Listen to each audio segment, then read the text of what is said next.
बिल्कुल कांग्रेस छोड़ दी मैंने आज।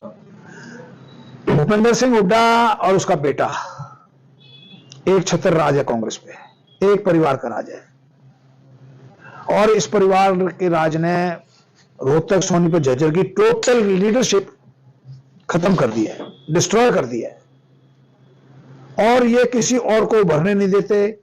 लोकसभा भी इनकी, विधानसभा की भी इनकी, राज्यसभा भी इनकी, विपक्ष का नेता भी इनका, सारे पद इनके। ये किसी और के बच्चे को, किसी और के बेटे को आगे आने नहीं देना चाहते ये। और मैंने हाईकमान से भी कई बार मिलने की कोशिश की। राहुल गांधी से मैं पिछले 10 साल से कोशिश कर रहा हूं, लेकिन राहुल गांधी ने मुझे टाइम नहीं दिया मिलने का। 10 साल तक मैं उनके सेक्रेटरियों से संपर्क करता रहा। जब मेरे जैसे आदमी को भी राहुल गांधी ने टाइम नहीं दिया तो आप अंदाजा लगा सकते हो। तो कहां जाएंगे अब, कहां मन बनाया है, किस पार्टी? मैं 12 तारीख को खट्टर साहब आ रहे हैं रोहतक के अंदर, मैं भारतीय जनता पार्टी में शामिल हूँ। इससे पहले भी आप भारतीय जनता पार्टी में ज्वाइन हुए थे? फिर हाँ, उससे पहले मैं भजनलाल जी ने मुझे भेजा था, और भजनलाल जी और हम सारे ज्वाइन करना चाह रहे थे, लेकिन वो कुलदीप बिश्नोई ने सारी हमारी प्लान चेंज कर दी और हरियाणा जनहित कांग्रेस बना दी। इसकी वजह से हमारी सबकी ज्वाइनिंग कैंसिल होगी। तो ऐसा क्या खास लगा आपको बीजेपी में, और कहीं भी जा सकते थे आप बीजेपी में? बीजेपी में, बीजेपी की नीतियां कांग्रेस की नीतियों से बेहतर हैं। यहां अभी 10,000 नौकरियां लगाई हैं खट्टर साहब ने, एक नौकरी पे भी किसी की सिफारिश या किसी के पैसा नहीं लगा। तो जितने लोग थे आज, हर इसमें गरीब आदमी की भी, हर वर्ग के आदमी की नौकरी लगी है। जो वास्तव में योग्य लोग थे उनकी नौकरियां लगी हैं।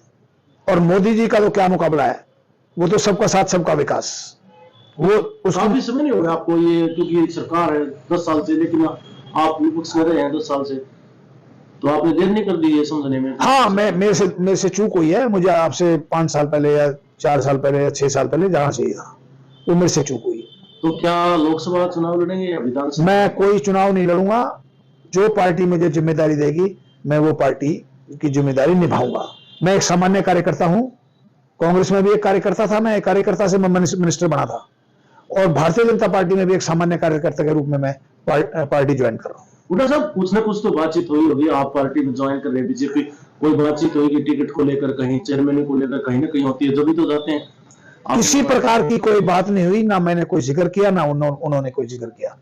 सीधी बात हुई, और बात करके मैंने मन बना लिया कि मैं भारतीय जनता पार्टी में 12 तारीख को चला जाऊंगा। तो जनसभा के माध्यम से जाएंगे? जनसभा नहीं, उस दिन मेरे पास टाइम बहुत कम है, 1.5 दिन का टाइम है। मैं सभी अपने समर्थकों को इतला भी नहीं कर पाऊंगा, लेकिन 1.5 दिन में जिनको इतला करूंगा, करीब हजारों समर्थक उस दिन वहां मौजूद होंगे, और वो सारे कांग्रेस से अलविदा करके भारतीय जनता पार्टी का पटका पहनेंगे। आप काफी समय से जो है गढ़ी कलोई सापला में सक्रिय थे, आप जनसभाएं भी कर रहे थे, कार्यकर्ताओं की आपने मीटिंग भी ली थी, तो कार्यकर्ताओं से पूछ के जो फैसला लिया आपने कांग्रेस छोड़ने का और भारतीय जनता पार्टी ज्वाइन करने का? मैंने निश्चित तौर पे अपने साथियों से फैसला लेके मैंने ये निर्णय लिया है।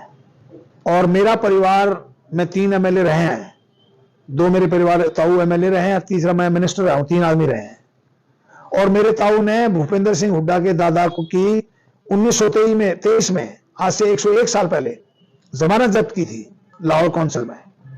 और मेरे परिवार ने लोगों की सेवा की है, गरीबों की सेवा की है, और समाज के हर वर्ग को साथ लेके चले हैं।